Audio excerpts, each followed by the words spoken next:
प्रशांत किशोर जी बिहार के भविष्य हैं और बिहार के नौजवानों के भविष्य के बारे में सोचते हैं, यहाँ के रोजगार के बारे में सोचते हैं। जेपी आंदोलन का धरती है, ये वीर कुंवर सिंह की धरती है। प्रशांत किशोर को लोग कह रहे हैं कि जैसे लालू प्रसाद यादव, तेजस्वी यादव या नीतीश कुमार के बाद कोई नया विकल्प होगा, तो क्या प्रशांत किशोर संभव है कि हो सकते हैं? जरूर है। पिछड़ों की बात करते हैं, अगड़ों की बात करते हैं, वो अल्पसंख्यक की बात करते हैं, हर समुदाय को लेकर चलने की बात करते हैं कि 70 साल हो गया, आज बड़ा भाई और छोटा भाई मिलकर 32-35 वर्षों से राज कर रहे हैं। पिछड़ों का उत्थान क्यों नहीं हुआ? शोषितों का उत्थान क्यों नहीं हुआ? दलितों का उत्थान क्यों नहीं हुआ? पीड़ितों का उत्थान क्यों नहीं हुआ? अल्पसंख्यकों का उत्थान क्यों नहीं हुआ? और प्रशांत किशोर जी जरूर बिहार के विकल्प है। और प्रशांत किशोर जी का एक और कहना है कि यादव में कोई पढ़ा लिखा है कि नहीं जो राज्य चला सकता है। अगर लालू जी यादव के सबसे बड़े मसीहा हैं, यादव जाति के उत्थान के बारे में सोचते हैं। कर्णी सेना के राष्ट्रीय महासचिव रिंकू मुखिया जी के पास हम हैं और इनसे थोड़ा सा जानेंगे। प्रशांत किशोर से काफ़ी नज़दीकियाँ हो गई है और इसी बारे में थोड़ा सा हम लोग चर्चा करेंगे। कि सबसे पहले आपका हमारे चैनल पर स्वागत। चलिए, आपको अपने तरफ से, श्री राष्ट्रीय राजपूत कर्णी सेना परिवार के तरफ से और बड़गांव पंचायत की तरफ से आपको बहुत बहुत धन्यवाद। आपके चैनल के पूरे दर्शकों को नमस्कार, प्रणाम। आप प्रशांत किशोर जी से मिले हैं, क्या कारण?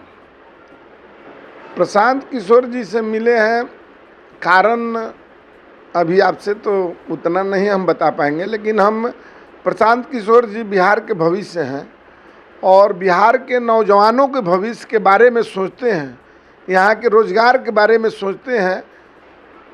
जिस तरह सब नेता लोग भी बोलते हैं, लेकिन ये जिस बात पर अभी काम कर रहे हैं, पदयात्रा कर रहे हैं, तो हमको इनका हर सोच अच्छा लगता है, इसलिए हम उनसे मिले हैं। क्या लगता है कि पार्टी में आप ज्वाइन करेंगे या नहीं करेंगे? इस विषय पर आगे अगर हम पहले उनसे मिले हैं, ऐसे पहले भी हम 15 में भी मिले थे और 15 में भी उनके टीम के काम जो बिहार में बाहर है, नीतीश कुमार है, मोदी जी के लिए भी वो प्रचार किए, वह सब देख के उनसे प्रभावित रहते हैं। और उनका टीम वर्क जो है, उनका सोचने का जो तरीका है और काम करने का जो तरीका है, और जो बिहार के मूल मतलब सुविधा के बारे में जो बात करते हैं, जो जहाँ जेन्युइन चीज़ है उसके लिए वो काम कर रहे हैं, तो ये बहुत बड़ी बात है। और अगर प्रशांत जी उस पर अडिग रह जाते हैं और उस पर काम करते हैं, तो बिहार देश का मिसाल बनने जा रहा है। जेपी आंदोलन का धरती है, ये वीर कुंवर सिंह की धरती है। ये यहाँ से जो भी आंदोलन का शुरुआत हुआ है, वो देश उसका फॉलो करता है। प्रशांत किशोर को लोग कह रहे हैं कि जैसे लालू प्रसाद यादव, तेजस्वी यादव या नीतीश कुमार के बाद कोई नया विकल्प होगा, तो क्या प्रशांत किशोर संभव है कि हो सकते हैं? जरूर है। एक पढ़ा लिखा है और उनके साथ जो टीम है उनका बुद्धिजीवी वर्ग है, और वो बिहार के हर जात पात की बात नहीं करते हैं, वो जमात की बात करते हैं। और जमात में वो उनका बात करते हैं जो आज वंचित हैं, शोषित हैं, पीड़ित हैं। पिछड़ों की बात करते हैं, अगड़ों की बात करते हैं, वो अल्पसंख्यक की बात करते हैं, हर समुदाय को लेकर चलने की बात करते हैं। जो मूल सुविधा है उस पर बात करते हैं कि ये जिसके लिए बिहार आज वंचित है, जिसके लिए बिहार स्थापित, बाहर में जब जाइएगा तो आप कहिएगा बिहार से, तो वो उनका मुस्की, उनका सोच, उनका मतलब थॉट सुन के आपको शर्म लगने लगता है। वो बिहारी को बहुत नीच दृष्टि से देखते हैं। और प्रशांत किशोर जी वही बात को उठा रहे हैं कि 70 साल हो गया, आज बड़ा भाई और छोटा भाई मिलकर 32-35 वर्षों से राज कर रहे हैं। पिछड़ों का उत्थान क्यों नहीं हुआ? शोषितों का उत्थान क्यों नहीं हुआ? दलितों का उत्थान क्यों नहीं हुआ? पीड़ितों का उत्थान क्यों नहीं हुआ? अल्पसंख्यकों का उत्थान क्यों नहीं हुआ? और जो गरीब वर्ग में जो भी आते हैं उनका उत्थान क्यों नहीं हुआ? 35 वर्ष से तो ये भी है। ये लोग दोष लगाते थे पहले कांग्रेस को, तो कांग्रेस के बाद में तो इन्हीं लोगों का शासन है। तो इसमें वो मूल बात को रख रहे हैं और इसलिए दोनों के सभी दल में भकभकी लगा हुआ है, सभी दल में बेचैनी बढ़ा हुआ है और प्रशांत किशोर जी जरूर बिहार के विकल्प हैं और वो अपने लिए नहीं, वो पूरे के बिहार की बात करते हैं और जितने राजनीतिक दल हैं वो अपने लिए, अपने पार्टी के लिए और अपने पुत्र पुत्री और परिवार की बात करते हैं। अच्छा, जैसे तेजस्वी यादव कह रहे हैं कि प्रशांत किशोर जो है वो बीजेपी के बी टीम है।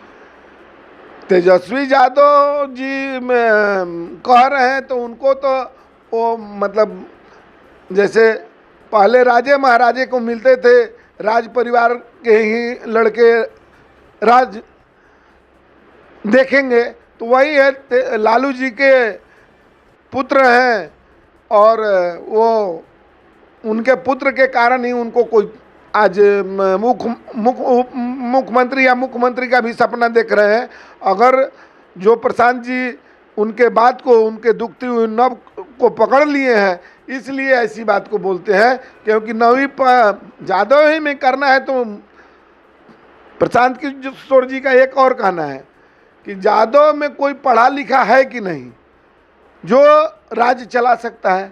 अगर लालू जी यादव के सबसे बड़े मसीहा हैं, यादव जाति के उत्थान के बारे में सोचते हैं, तो यादव जाति में जो सबसे पढ़ा लिखा हो, सबसे तेज हो, सबके लिए सोचता हो, उसी को बना दिया जाए, इन्हीं को पुत्र क्यों, उनका ये कहना है, इसलिए उनको बी टीम बनाया गया है। अच्छा, प्रशांत किशोर जो है वो स्वर्ण जाति से हैं, मतलब ब्राह्मण जाति से हैं, तो क्या लगता है कि बिहार में वैसा कहा जाता है कि अब कोई स्वर्ण जो है मुख्यमंत्री उप मुख्यमंत्री नहीं बन सकता है? देखिए, ये कहने की बात नहीं है। जो भी राजनीतिक दल में है स्वर्ण पिछड़ा आगड़ा ये कह के वोट लिया जाता है, लेकिन प्रशांत किशोर जी हर गरीब, हर के दरवाजे पर जा रहे हैं, जहाँ कोई गया नहीं है, जहाँ उनको बरगलाकर वोट लिया गया है, जहाँ उनको प्रताड़ित करके वोट लिया गया है, जहाँ उनको हर तरह से शोषण करके वोट लिया गया है, उनके दरवाजे पर जा रहे हैं और पूछ रहे हैं कि क्या आप बिहार के बेरोजगारी दूर करने में मदद करेंगे, क्या आप बिहार को सुधारने में मदद करेंगे, क्या आप बिहार को उभरता हुआ बिहार देखना चाहते हैं। तो इस तरह का बात करते हैं तो ज़रूर राजनीतिक दल के जो भी नेता हैं, जो भी पक्ष के हों या विपक्ष के हों, या सरकार में हो या विपक्ष में हो, सबको भकभकी तो ज़रूर लग रहा है, क्योंकि प्रशांत किशोर जी नस को पकड़ लिए हैं। और हम आपके चैनल के माध्यम से ज़रूर निवेदन करेंगे, बिहार के नौजवान अपने भविष्य को चाहते हैं तो उनका साथ देना चाहिए।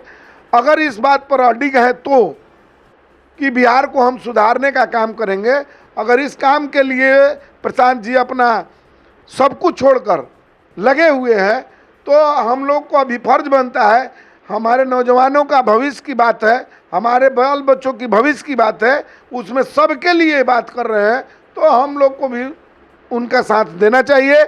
और देकर एक बार मौका देकर, और बिहार को वो जब बोले हैं कि बिहार के अगला छठ में बाहर कोई नहीं जाएगा, तो एक बार मौका देना चाहिए। और हम सबसे आग्रह करेंगे सभी नौजवान भाई से कि नौजवान का कोई जात नहीं होता है, ये जमात होता है। जैसे स्टूडेंट का कोई जात नहीं होता है, खिलाड़ी का कोई जात नहीं होता है, लेकिन फिर भी लोग बांट देते हैं। तो प्रशांत जी यही कह रहे हैं कि बिहार को सुधारना है, बिहार को आगे बढ़ाना है, तो सबको एकजुट होकर आना होगा। और एकजुट होकर आकर इनको एक मौका देकर देखिए, जरूर बिहार सुधरेगा।